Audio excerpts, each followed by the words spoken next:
I've been a member for Sumkar for what is now going on 6 years, plus that I've lived here a long time.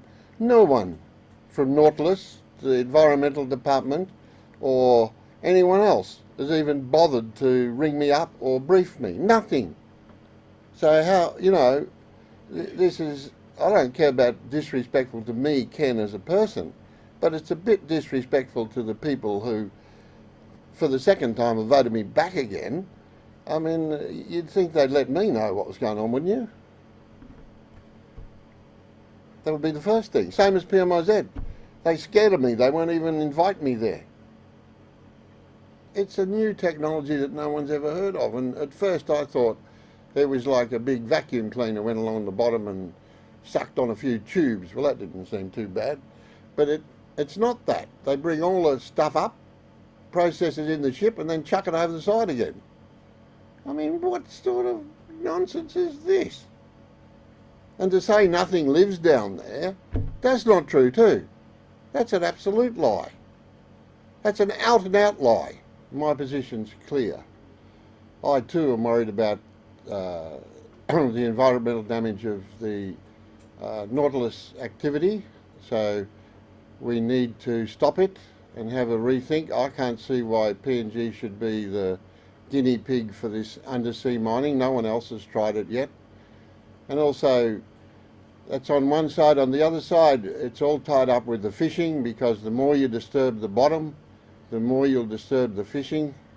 I'm extremely concerned that the fishing stocks in PNG are depleted to such a point that the people of Sumkar can hardly catch any fish. It's really difficult. We're now forced to use artificial reefs to try and encourage fishing.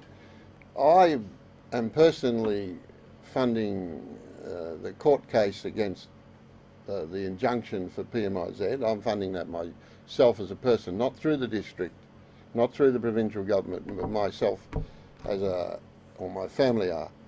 Now, as far as the other members are concerned, you've got to remember that it won't be very high on the agenda of the Highlanders, one would not think. But it should well be for Sir Julius and now the Deputy Prime Minister and the members of Madang. Whether they're new or old, they must have eyes and ears. So as always, I'll be standing up in Parliament giving them 60. And if I have to do a bit of boxing, well, I will. I have an issue with the fishing and the filth and the stink that'll come out of these factories they're trying to put there. It is just bullshit that they need these factories. There's already a new one in Lae, just gone up now. That means there's 2 in Lae. There's 1 in Wewak. They're all over the place, and yet we have to have 7. The fishing stocks are depleting. It's being overfished by these purse seiners. You think Solomon Islands, which is no different to PNG in terms of student stock, have closed it down. There's no purse seiners. Fiji has been ruined by them, and yet we are loving them. Maybe I'll get along or something also.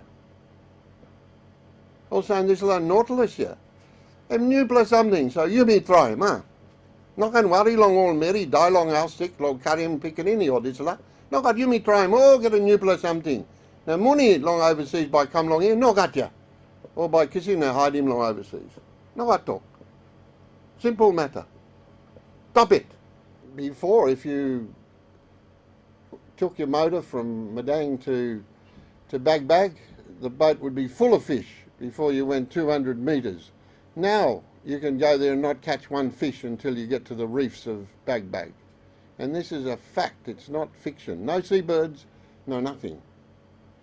It's a terrible tragedy what's going on here, and if this PMIZ goes ahead, there's going to make it worse. So we're determined as a united force on Sumkar and Madang to fight all these activities. I'm also calling this morning on the new governor, Mr. Cass, to come out and say clearly where he stands. None of this nonsense that went on with the previous governor, who talked nonsense and didn't tell us what he really believed on any issue. We can't have 30,000 people jammed into 200 hectares. The effect on the villagers, on their society, on their livelihood, their social relationships will crash. And we can't stand by and watch this happen. But you see, in this industrial zone, there'll be, already you see a big fence around it. No one will be allowed to go inside. I've read the proposed act and it says they'll even have an independent police force. That means the ladies can't do the marketing, the men can't sell their goods or whatever, they can't repair boats, they can't even go there. Now you think this is a good thing? I don't think it's a good thing. And I want you to understand this. I have a mandate to talk like this because during the campaign, the last campaign, I campaigned on these issues. And those people voted for me. And on previous form, the new minister, when he was Agriculture Minister, didn't take these issues on. So I'm hoping that this time he's changed since he's been in the wilderness and that the Prime Minister and the Deputy Prime Minister take some affirmative action. I was pleased recently to see that the new member for Manus, Mr Knight, who I don't actually know, has come out clearly and said he wants to enforce a fishing zone. Well, we do too. We had enough of this corruption with the fishing industries and we want it stopped and a moratorium put on fishing until we know where we are, because nobody knows where we are. Here's some facts. 1. The Madang provincial government will get nothing from Ramen Nickel Company in terms of anything. It will get nothing from PMIZ in terms of royalties or anything else. It will get nothing from Nautilus.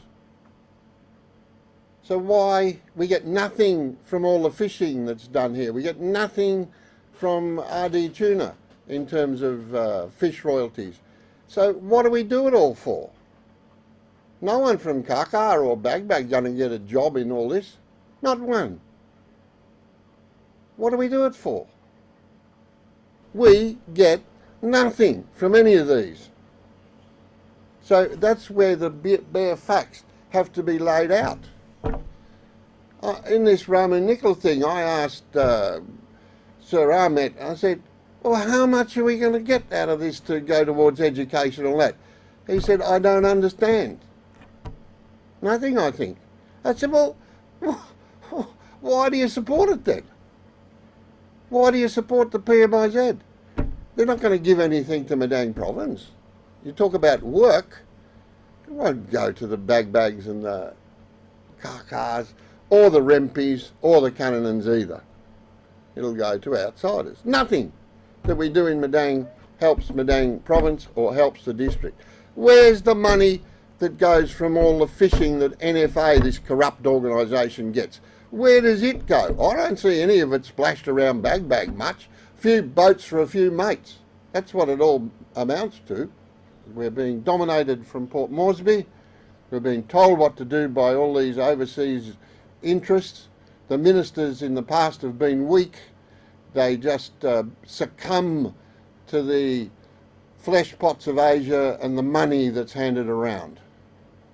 And this is the truth. It is not me making something up for political purposes. I don't need to. I already got elected again.